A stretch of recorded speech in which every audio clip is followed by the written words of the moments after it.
तो आइए शुरू करते हैं रॉबर्ट ग्रीन की किताब 48 लॉज ऑफ पावर से, क्योंकि ये एक क्लासिक बुक है जो सबसे पहले 1998 में पब्लिश हुई थी और जल्द ही ये एक इंटरनेशनल बेस्ट सेलर बन गई। इसमें लिखी हुई 48 एडवाइस को पढ़ करके कोई भी इंसान पावर हासिल कर सकता है।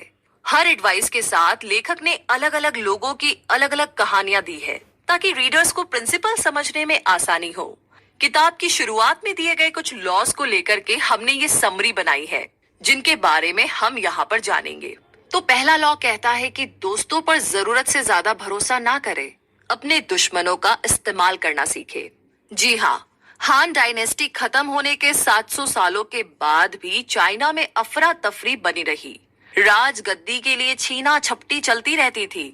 हर नए राजा को मौत के घाट उतार दिया जाता था और आर्मी तख्ता पलट करती रहती थी।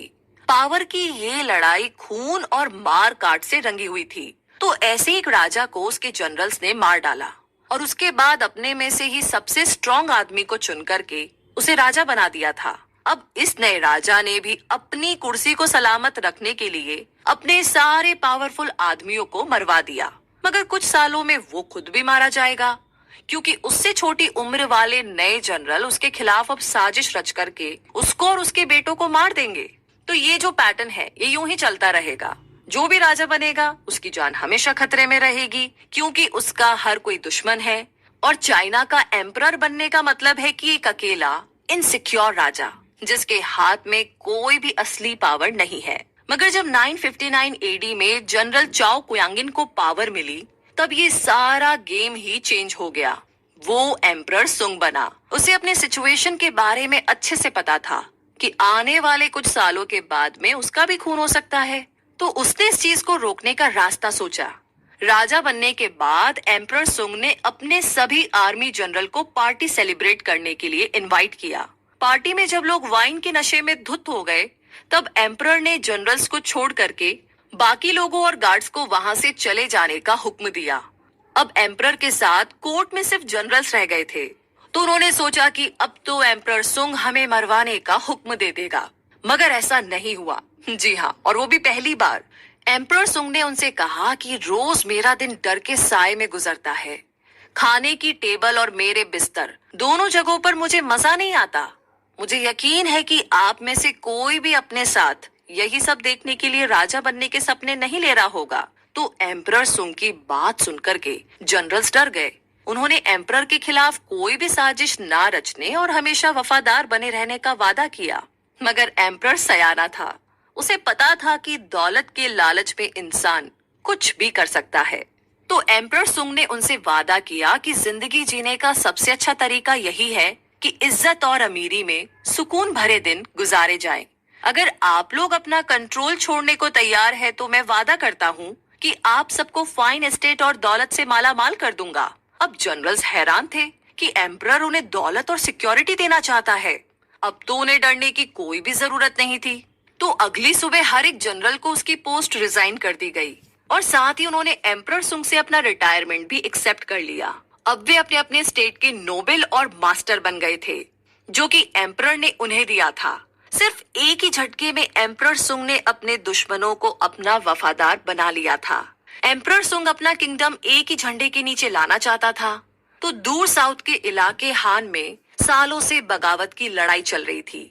लियू वहां का राजा था। जब रेबेल ने सरेंडर किया तो एम्परर ने उन्हें कोई पनिशमेंट नहीं दी, बल्कि उसने राजा लियू को अपने कोर्ट में एक पोजीशन दे दी। यही नहीं, एम्परर ने दोस्ती के तौर पर उसे अपने साथ वाइन पीने के लिए इनवाइट भी किया। पैलेस में एम्परर सुंग ने राजा लियू को वाइन का ग्लास दिया, पर राजा लियू पीने से डर रहा था क्योंकि उसे लगा कि कहीं इसमें जहर ना हो। उसने एम्परर से कहा, योर मैजेस्टी, मैं जानता हूँ कि जो गलती इस गुलाम से हुई है उसकी सजा सिर्फ मौत है, मगर फिर भी मैं आपके सामने जान की भीख मांगता हूँ, इसीलिए मुझे माफ करे क्योंकि मैं ये वाइन नहीं पी सकता। ये बात सुनकर के एम्परर हंस पड़ा। उसका कोई इरादा नहीं था कि राजा लियू को वो जहर दे। तो राजा लियू को यकीन दिलाने के लिए उसने वो वाइन खुद पी ली। उस दिन से राजा लियू एम्परर का लॉयल बन गया था, जो कि कभी बहुत बड़ा रेबेल यानी कि दुश्मन हुआ करता था, अब वही एम्परर का सबसे पक्का दोस्त बन गया था। तो एम्परर सुंग ने जनरल्स को बड़े बड़े एस्टेट गिफ्ट करके होशियारी का काम किया था। अब उनसे एम्परर को कोई भी डर नहीं था। उन्हें मारने से तो अच्छा था कि उन्हें अपना लॉयल बना लिया जाए, और इससे आर्मी का तख्ता पलट भी हमेशा के लिए रुक गया। एम्परर सुंग पहला इंसान था जिसने चाइना में सिविल वॉर और वायलेंस को खत्म किया। सुंग डायनेस्टी 3 सेंचुरी तक चाइना में राज करती रही। तो कहने का मतलब ये है कि वो आदमी जिंदगी भर आपका एहसानमंद रहेगा जिसे आपने मौत की सजा से बचाया हो या किसी भी बड़ी प्रॉब्लम से बचाया हो। ऐसा आदमी आपके खातिर दुनिया के आखिरी कोने में भी चला जाएगा। जब आप अपने दुश्मनों से दोस्ती कर लेते हैं तो वो आपके दोस्तों से भी ज्यादा भरोसेमंद निकलते हैं। और हमारे दोस्त अक्सर लड़ाई ना हो जाए ये सोच करके हर बात पर हामी भर लेते हैं। आपको बुरा ना लगे इसीलिए वो अपनी क्वालिटीज को छुपा कर रखते हैं। हो सकता है कि आप उनको इतने अच्छे से नहीं जानते जितना आपको लगता है। हो सकता है कि वो आपसे जलते हो। जब भी कोई मुसीबत आती है तो अक्सर दोस्त भाग जाते हैं, और दूसरी तरफ आपकी दुश्मन है जो किसी सोने की खान से कम नहीं है। बस आपको ये खान खोदनी है। आगे जानते हैं अगले लॉ के बारे में, जो कहता है कि अपने इरादों को हमेशा छुपा कर रखे।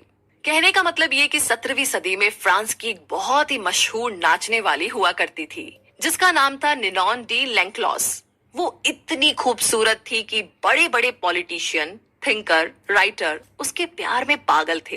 प्यार के मामले में वो औरत काफी एक्सपीरियंस थी। वैसे निनॉन ये बात जानती थी कि सिडक्शन एक गेम है, एक आर्ट है जिसमें प्रैक्टिस से परफेक्ट बना जा सकता है। तो धीरे धीरे वो मशहूर होती चली गई। फ्रांस के अमीर घरों के लड़के उसके पास आते जाते थे। वो उन्हें प्यार करना सिखाती थी। उन्हीं में से मर्क्यूएस डी सेविने भी एक लड़का था। मर्क्यूएस बस 22 साल का ही था और वो बहुत ही अमीर और हैंडसम था, मगर प्यार के मामले में बिल्कुल अनाड़ी था। तब तक निनॉन 62 साल की हो चुकी थी, फिर भी काफी फेमस थी। तो उसने मर्क्यूएस की स्टोरी को सुना। उसे एक जवान और सुंदर काउंटेस से प्यार हो गया था, मगर उसे समझ नहीं आ रहा था कि वो अपने प्यार का इजहार कैसे करे, और इस चक्कर में उससे बहुत सारी गलतियां भी हुई। तो सबसे पहले तो निनॉन ने मर्क्यूएस को समझाया कि प्यार किसी जंग से कम नहीं है। उसने समझाया कि मर्क्यूएस को अपना हर स्टेप प्लान करना पड़ेगा और फिर ध्यान से उन सारे प्लान्स को एग्जीक्यूट करना होगा। तो निनॉन ने मर्क्यूएस से कहा कि वो प्यार की जंग के लिए तैयार हो जाए। उसे काउंटेस से दूरी बनानी होगी और उसको इग्नोर करना पड़ेगा। मर्क्यूएस जब काउंटेस से दोबारा मिला तो एक दोस्त की तरह मिला। तो उसकी इस हरकत से काउंटेस को लगा कि वो तो सिर्फ दोस्ती करना चाहता है। वो इस बात से थोड़ी कंफ्यूज हो गई। अब अगला स्टेप था काउंटेस को जलाना। तो मर्क्यूएस हसीन और जवान लड़कियों के साथ पेरिस में घूमने गया। इससे काउंटेस खूब जली और उसे यकीन हो गया कि सारी लड़कियां मर्क्यूएस को पाना चाहती है। निनॉन ने एक्सप्लेन किया कि औरत ऐसे मर्द को चाहती है जिसके पीछे पहले से ही बहुत सी औरतें पड़ी हो। ऐसे आदमी का प्यार जीतने में उसे ज्यादा खुशी मिलती है। अब काउंटेस को कंफ्यूजन करने और जेलस फील कराने के बाद उसे सिड्यूस करने का यही सही टाइम होगा। मर्क्यूएस को अब अपना रूटीन चेंज करना था। उसका कोई अगला कदम बिल्कुल अनप्रिडिक्टेबल होना चाहिए। उसे उन इवेंट्स को अवॉइड करना था जहां काउंटेस के आने के चांसेस थे, और उन सैलॉन्स में जाना था जहां काउंटेस अक्सर आती थी। तो 2 हफ्तों के बाद ही मर्क्यूएस इन सारे स्टेप्स में माहिर हो गया। निनॉन उसकी प्रोग्रेस को नोट करती थी। उसके जासूस उसे सारी खबर पहुंचाते थे। वो खूब हंसती थी जब मर्क्यूएस आकर के उसे सारी कहानियां सुनाता था। निनॉन ने सुना कि वो खूबसूरत काउंटेस अब मर्क्यूएस के लिए बेकरार हो रही थी। वो उसके बारे में पूछताछ करती रहती थी। सोशल अफेयर्स में वो मर्क्यूएस को देखती रहती थी। तो निनॉन को यकीन हो गया था कि अब काउंटेस को भी मर्क्यूएस से प्यार हो गया है। कुछ ही दिनों में वो उसकी हो जाएगी। मगर तभी अचानक एक गड़बड़ हो गई। मर्क्यूएस काउंटेस से उसके घर मिलने गया था, मगर वहां उससे मिलकर के वो डेस्परेट हो गया और वो निनॉन की एडवाइस को भूल गया और उसका उल्टा कर दिया। उसने काउंटेस का हाथ पकड़ लिया और अपने प्यार का इजहार कर दिया। उसकी इस हरकत से काउंटेस शॉक्ड रह गई। उसने तुरंत अपना हाथ छुड़ा लिया। जैसे जैसे रात ढलती गई वो खूबसूरत लड़की मर्क्यूएस को अवॉइड कर रही थी। उसने उसे गुड नाइट भी नहीं कहा और बाहर तक छोड़ने भी नहीं आई। मर्क्यूएस जब दोबारा उसके घर गया तो उसे बताया गया कि काउंटेस कहीं बाहर गई है। मगर अब मर्क्यूएस उसके घर कई बार गया। फिर एक दिन काउंटेस ने उसे अंदर बुला लिया, मगर अब सब कुछ बदल चुका था।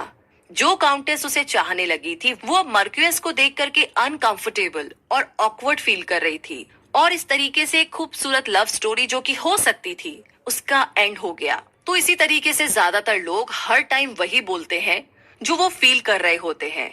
वो सबके सामने अपना ओपिनियन रख देते हैं। ऐसे लोग अपना इंटेंशन और प्लान तुरंत सबको बता देते हैं। हालांकि हम इंसानों के लिए ऐसा करना बड़ा ही नेचुरल और आसान है, मगर लोगों से अपनी बातें छुपा कर रखना इतना आसान नहीं होता। उसके लिए एफर्ट करना पड़ता है।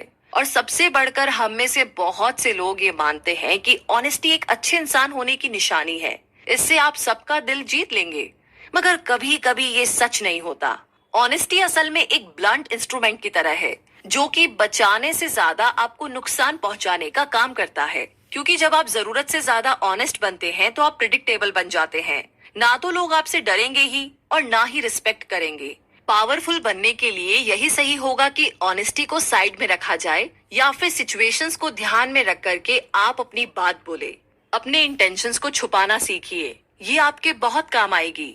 लोग उसी पर यकीन करते हैं जो वो देखते सुनते हैं। धोखा देना ज्यादा आसान होता है। ऐसा शो कीजिए जैसे कि आप कुछ और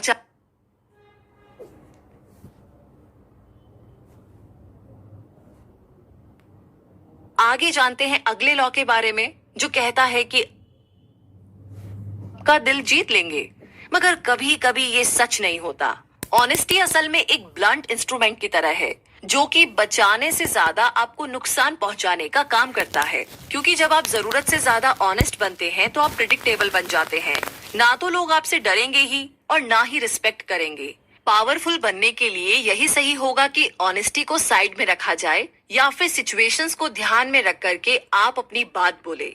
अपने इंटेंशंस को छुपाना सीखिए, ये आपके बहुत काम आएगी। लोग उसी पर यकीन करते हैं जो वो देखते सुनते हैं। धोखा देना ज्यादा आसान होता है। ऐसा शो कीजिए जैसे कि आप कुछ और चाहते हैं, इससे आप पूरे फ्री होकर के अपने रियल गोल्स पर ध्यान दे सकते हैं। प्यार की गेम में कॉन्फ्लिक्ट लाए, जैसे कि एक ही टाइम में चाहत और बेरुखी दोनों दिखाए। इससे ना सिर्फ वो भटक जाए बल्कि आपको पाने के लिए तरस जाए। तो इसी के साथ थोड़ा और आगे बढ़ते हैं और बात करते हैं अगले लॉ के बारे में, जो कहता है कि कभी भी अपने मास्टर से आगे ना निकले। इसे समझने के लिए गैलीलियो गैलीली की रियल स्टोरी आपकी काफी मदद करेगी। तो होता यूं है कि गैलीलियो गैलीली एक इटालियन साइंटिस्ट थे, ये तो आप सभी जानते ही हैं। सन 1600 के शुरुआती दिनों में वो बड़ी ही प्रॉब्लम से गुजर रहे थे, क्योंकि उन्हें अपनी रिसर्च की फंडिंग के लिए रूलर्स पर डिपेंड रहना पड़ता था। गैलीलियो ने जितनी भी डिस्कवरीज और इन्वेंशन किए, वो सब उनके रूलर्स को डेडिकेट थे। तब रिनाissance के टाइम में हर साइंटिस्ट को यही करना पड़ता था। जब उन्होंने मिलिट्री कंपास का इन्वेंशन किया तो उनको वो ड्यूक ऑफ गोंगाजा के सामने पेश करना पड़ा। तो उन्होंने इस कंपास को यूज करने के बारे में एक किताब भी लिखी थी। ये किताब गैलीलियो ने मेडिसी फैमिली को दी थी। ड्यूक और मेडिसी दोनों बहुत ही इंप्रेस हुए और उन्होंने गैलीलियो को और स्टूडेंट्स दिए। हालांकि गैलीलियो ने कई ग्रेट डिस्कवरी की, फिर भी उनके रूलर्स हमेशा उन्हें बस गिफ्ट दे करके पे करते थे, कभी भी कैश नहीं देते थे। इससे गैलीलियो हर चीज के लिए अपने रूलर्स पर डिपेंड रहते थे। इवन अपनी रोजी रोटी चलाने के लिए भी उन्हें अपने रूलर्स का फेवर लेना पड़ता था। तो 1610 में गैलीलियो ने जुपिटर के मून की डिस्कवरी की। इस बार उन्होंने एक नई स्ट्रेटेजी अपनाई। उन्होंने अपनी डिस्कवरी को अपने हर पैट्रोन के हिसाब से बांट दी, जैसे कि किसी के लिए टेलीस्कोप, दूसरे के लिए कोई किताब वगैरह वगैरह। इस बार गैलीलियो ने ना मेडिसिस पर फोकस किया। उसने जुपिटर के मून की डिस्कवरी उनके नाम कर दी, और ये बहुत ही बढ़िया टैक्टिक थी, क्योंकि जुपिटर हमेशा से ही मेडिसी फैमिली का सिंबल रहा था। क्योंकि मेडिसी फैमिली के फाउंडर कॉसिमो वन जुपिटर को बहुत पावरफुल गॉड मानते थे। ग्रीक माइथोलॉजी में जुपिटर को जियस कहा जाता है। कॉसिमो वन ने जुपिटर को मेडिसी डायनेस्टी के पावर का सिंबल मान लिया था।